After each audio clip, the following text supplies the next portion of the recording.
So in the intro video, we talked about differential calculus and we talked about integral calculus. And then parts 1 and 2 of videos for this section, I was just working through differential calculus. So now we're going to do some integral calculus examples. So one of the things you need to remember is in its most basic form, integral calculus will show you the formula for area under the curve. Okay, so area under the curve, that's what we're looking for. So basically your keywords for differentiation are going to be rate of change, instantaneous, that type of thing.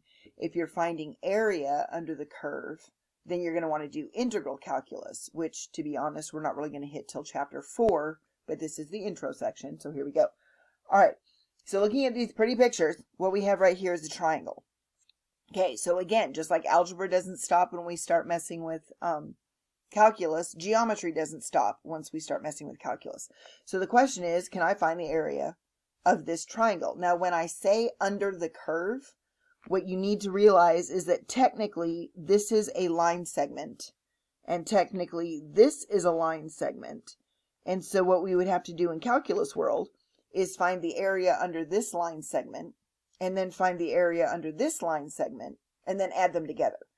And if you think about it, all of the area down here is infinite. So everything under that x-axis has an infinite amount of area. So it is implied that you subtract off all of that area. And it works itself out. And we'll hit that more in chapter 4.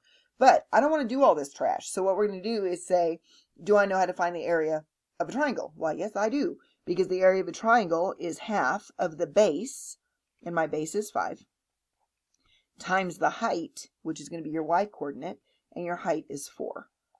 Okay, so what is half of 5 times 4? That's going to be 10.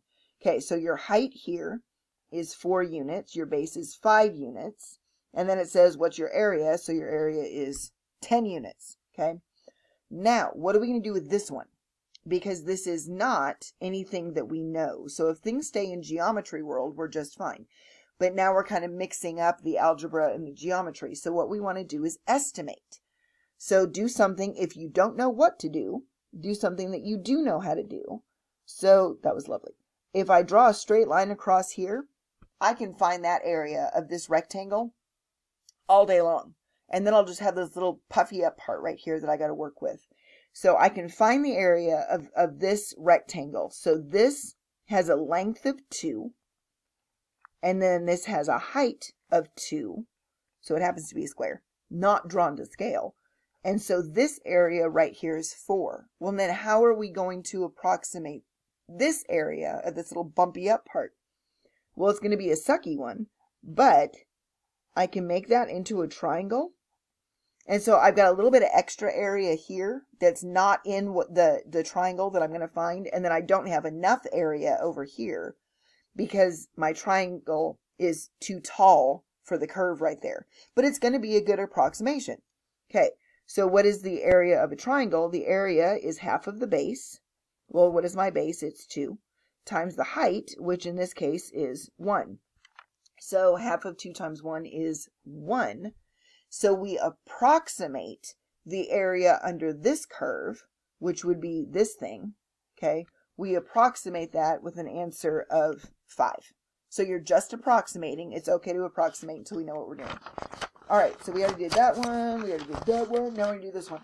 All right, so here's where you want to have your calculator because, again, I don't want to depend on the calculator, but sometimes it just makes calculations easier.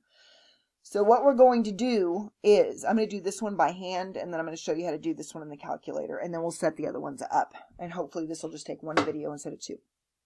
All right, if I want to find the area under the curve, the first thing that you need to notice is that this curve, this is the curve I'm talking about, okay? So look, he is purple. That is the purple curve that I'm talking about.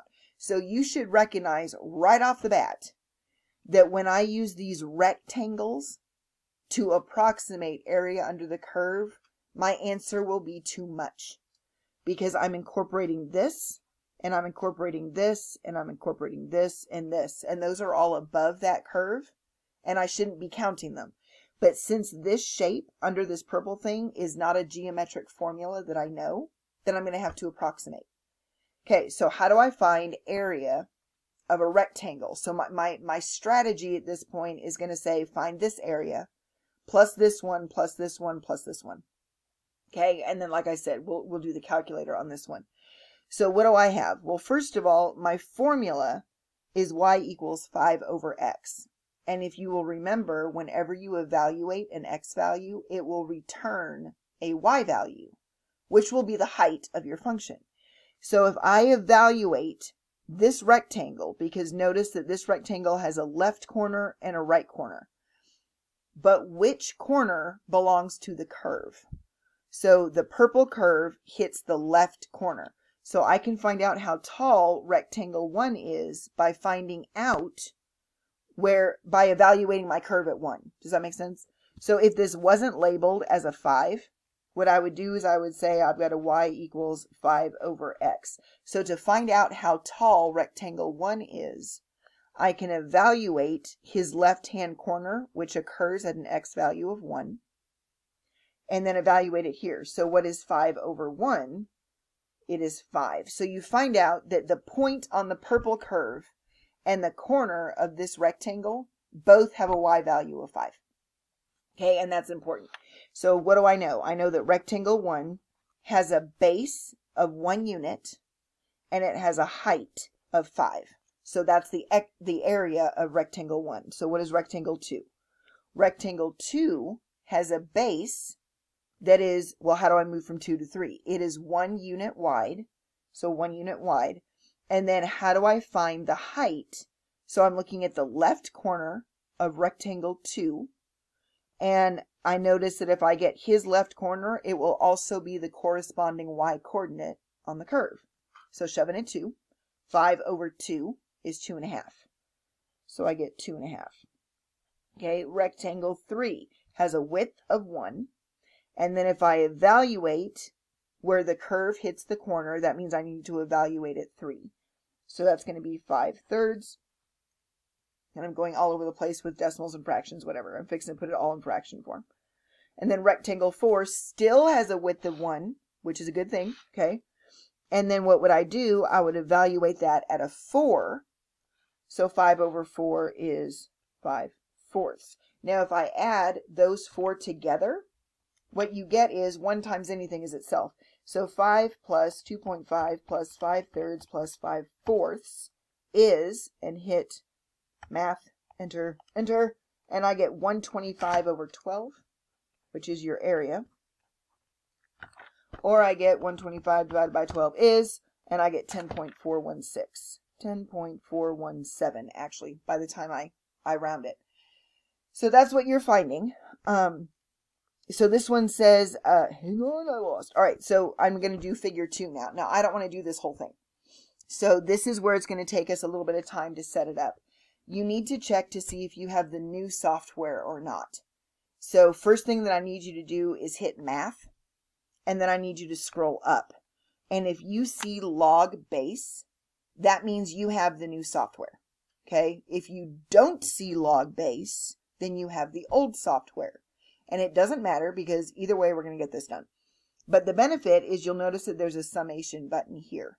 Okay, so let me show you how I would have set this thing up first. So what I want to do is I want to add up everything starting at a value of 1. Okay, so stop it. I'm going to start at a value of 1. So I equals 1. What is the last value we evaluated at? We evaluated the 4. Don't go over to the 5 because you're only using the left side of each rectangle. So I evaluated the 1, the 2, the 3, and the 4. So I'm going to go from 1 to 4. Okay. Then I need to know how wide is each rectangle. Each rectangle was 1 unit wide. Okay. And then how tall was each rectangle? Each rectangle was 5 divided by x tall. Okay. And so this is the width and this is the height. And it's going to go from the left side of 1, 2, 3, 4, and it's going to figure it all up for us. So if we go this way, I've got, your calculator didn't care what variable you use, so I'm using an x. All right, so x is 1 to 4 of 1 times 5 divided by x. And then close that, and I'll get 10.41666666, whatever it was. So I get the same answer. Now, here's the sad part. Be very careful. That's only good to use the new software if your width is 1. Okay? If your width isn't 1, you have to use the old software anyway. So that's what we're going to do now. So looking at this pretty picture, I need to figure out how to do this first. So we're going to hit second stat. Okay? So I'm going to hit second, the second key, and stat, which is right here. And I'm going to scroll over to math. It's a different math than just hitting the math button. So scroll over to math and choose option number 5, which is sum. Okay? And then hit second stat again and scroll over to ops, which is operations, and choose option number 5, which is sequence. So one of two things is going to happen. Okay, I'm going to let you look at that really quick. There you go. All right. One of two things is going to happen. Either you're going to see some sequence, or you're going to see what my calculator is going to show you, because it has the new software. Either way, what you're going to do is you're going to put in the formula or the expression. Okay. You're going to tell me the variable. And notice I'm putting in commas. If you have the new software, it's going to give you a different screen. So let me show you what the screen is. Hang on. Second stat ops 5. So it's going to look like this. Okay, so it's just going to fill it in for you. So expression, tell me the variable you're going to use. Tell me your starting value. Tell me your ending value. And then this is the important part. Tell me your step or your increment, how you're moving to each one. So pause for a second. Look at that. Okay, now come back to this. I want to add up. Holy cow, I have 3 minutes. I want to add up these rectangles. So how many rectangles do I have? I've got 1, 2, 3, 4, 5, 6, 7, 8. I have 8 rectangles. And I will also notice that this is my curve. It's the same curve as I had before, but if you'll notice, I have less overage. Okay, I have more rectangles, and so there's not as much extra that's above that curve. All right, so what do I want to do? First thing I need to know is find out how to find the area of each rectangle. So what is the area of each rectangle? What's the width of each rectangle? Each rectangle is 0.5 wide, or is half, okay? What is the height of each rectangle? It is going to be 5 divided by x. So that's your expression, okay? So base times height. The next thing you want to do is tell me the variable you're using. Well, I'm using x's, okay? Be very careful. Where are we going to start? What is the left side of rectangle 1?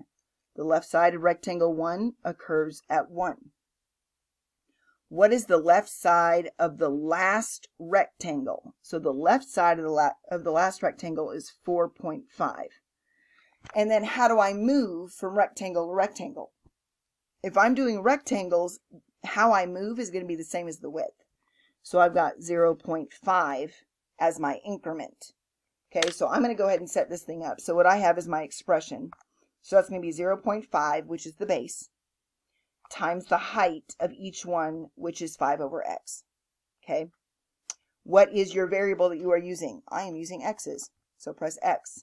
Where do I start? I start at 1. I end at 4.5, and then what is your increment? Your increment is not 1 this time, so you couldn't use the shortcut even if you had it.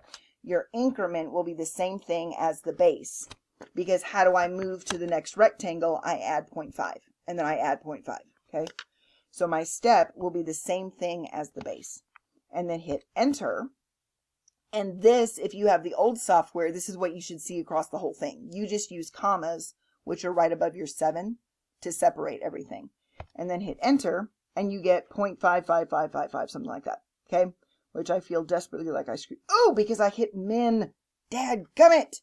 All right, so mine is wrong, and I'm not gonna redo this thing. But anyway, I've still got one more problem to do, so we'll do that one right.